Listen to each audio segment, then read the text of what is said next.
adalah gembalaku, takkan kekurangan aku. Ia membaringkan aku di padang berumput hijau. Saudara-saudara terkasih di dalam Kristus, selamat pagi. Salam jumpa lagi dalam Sabda Siap Saji.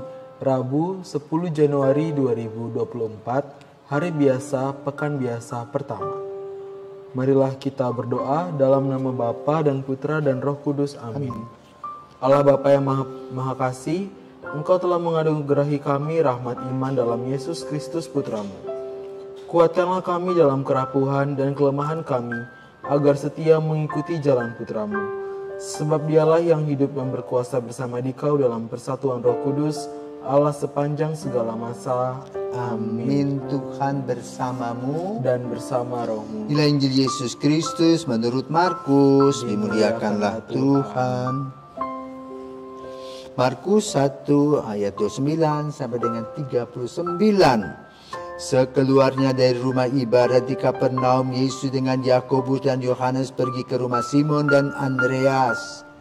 Ibu mertua Simon terbaring karena sakit demam. Mereka segera memberitahukan keadaannya kepada Yesus.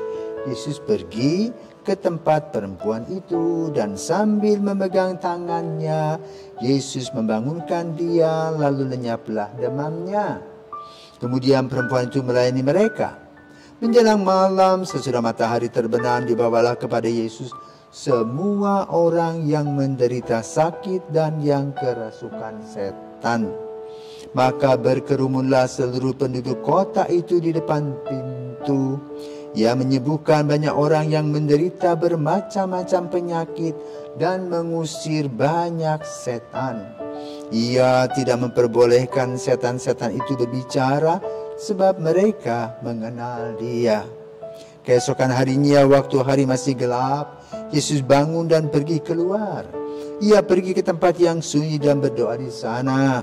Tetapi Simon dan kawan-kawannya menyusul Yesus.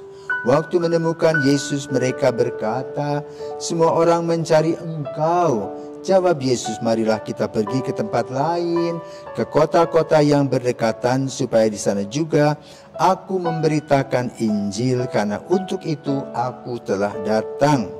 Lalu pergilah Yesus ke seluruh Galilea, memberitakan Injil dalam rumah-rumah ibadat mereka dan mengusir setan-setan. Demikianlah sabda Tuhan. Terpujilah Kristus. Baik Romo, terima kasih Romo. Selamat pagi Romo. Selamat pagi. Pada hari ini Injil lagi mengisahkan kalau Yesus nih lagi-lagi memantau orang ya Romo.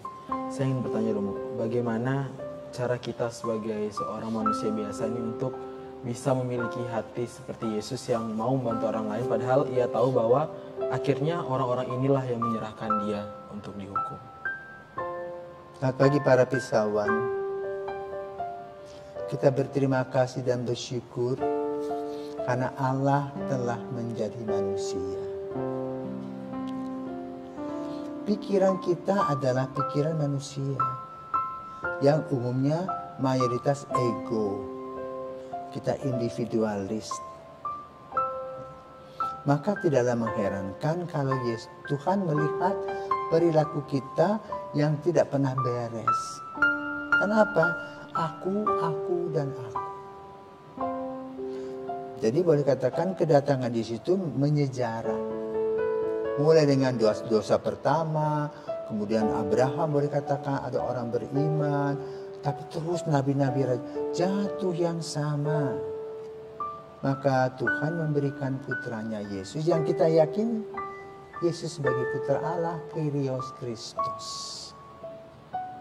Maka lalu kalau kita melihat sejarahnya, apa sih yang dibuat oleh Yesus? Dalam masa biasa ini kita mendengar pemberitaan Yesus Sang Juru Selamat yang memberitakan tentang kebenaran, yang memberitakan tentang kasih, iman, dan harapan. Maka di dalam karya Yesus itu ada schedule. Pertama ke Kapernaum. Kemana? Dia pergi ke tempat berdoa, rumah ibadat. Ya. Jadi rumah ibadat itu kalau kita dalam gereja itu ke kapel. Bukan ke katedral, bukan ke gereja umum, ke kapel. Jadi bedanya bait suci dengan rumah ibadat itu apa? Jadi rumah ibadat itu seperti gereja Protestan ambil tuh. Ya, ada satu mimbar di situ. Disitulah dibacakan gulungan kitab suci, kemudian orang boleh men-sharingkan pengalaman, persis pendeta buat. Nah sesudah itu Yesus, itu kan orang Yahudi. Jadi boleh katakan Yesus itu mengikuti tata keyahudian sedemikian rupa untuk mendapatkan apa? Untuk bisa menerangkan kepada orang. Ya. Jadi cikal bakal kekristenan itu dari Yahudi itu. Jadi Yesus masuk di sana dan juga menghargai para murid. Para murid itu pergi ke bait kemana, ke rumah ibadat itu ya seperti biasa mereka. Seperti orang-orang Katolik pergi ikut misa ke gereja itu loh. Sekarang pada zaman kita. Jadi Yesus berdoa bersama-sama. Kemudian mengunjungi rumah-rumah, visit, belusukan. Ya. Dalam Injil pada hari ini Yesus dari di Kapernaum itu pergi ke rumahnya Simon, di mana kebetulan mertua Simon itu sakit demam. Nah, disitulah kekuatan Yesus, hanya menjamah, menyembuhkan. Kalau kita menjamah saja orang sakit nggak sembuh, mesti beli Panadol, ya tuh, kasih antibiotika kan gitu. Nah, itu bedanya antara kita dengan Yesus. Kita tidak dengan omon-omon itu, ya, ya. Banyak kan dengar omon-omon itu, tidak omon-omon saja, tapi kita melakukan, ya. Nah, yang kedua, kemana lagi? Yesus membuka diri kepada orang yang mau konsultasi, ya, mendengarkan keluh kesah orang. Mungkin dia juga berbagi, ya. Kalau nggak punya apa, beras atau apa, dia mungkin kan tidak diberitakan. Tetapi bahwa orang datang untuk konsultasi berbondong-bondong, kenapa? Ada yang merasa puas secara material, tetapi juga ada yang puas secara batiniah. Kenapa? Didengarkan keluh kesahnya. Bahkan yang sakit disembuhkan. Jadi tidak heran kalau Yesus itu viral. Ya? Gratisan semua, nggak usah bayar.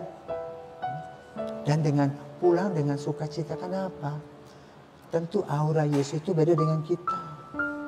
Dia bercahaya, ya.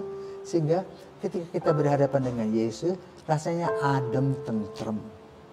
Ya, itu yang ini diharapkan oleh umat itu. Ingin merasakan. Selama ini gelisah saja. Kenapa? Tertekan dengan dua sisi. Satu upeti untuk pemerintah, satu upeti untuk bos-bos di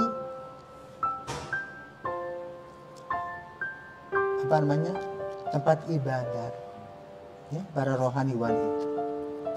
Jadi untuk mereka susah, tapi Yesuslah yang menjadi penghibur. Maka lalu Yesus setelah berkarya itu berdoa. Maka kalau kita perhatikan, ya, tradisi gereja kita itu pagi-pagi sudah doa, ya. Jadi sebenarnya kan lagu Roh Kudus nyanyi, kemudian doa pagi, misa, ya. Malam tutup lagi dengan doa malam, ya, seperti itu. Nah ini gereja merefleksi tentang kegiatan Yesus sehari-hari yang kita ikuti, karena itu positif sekali.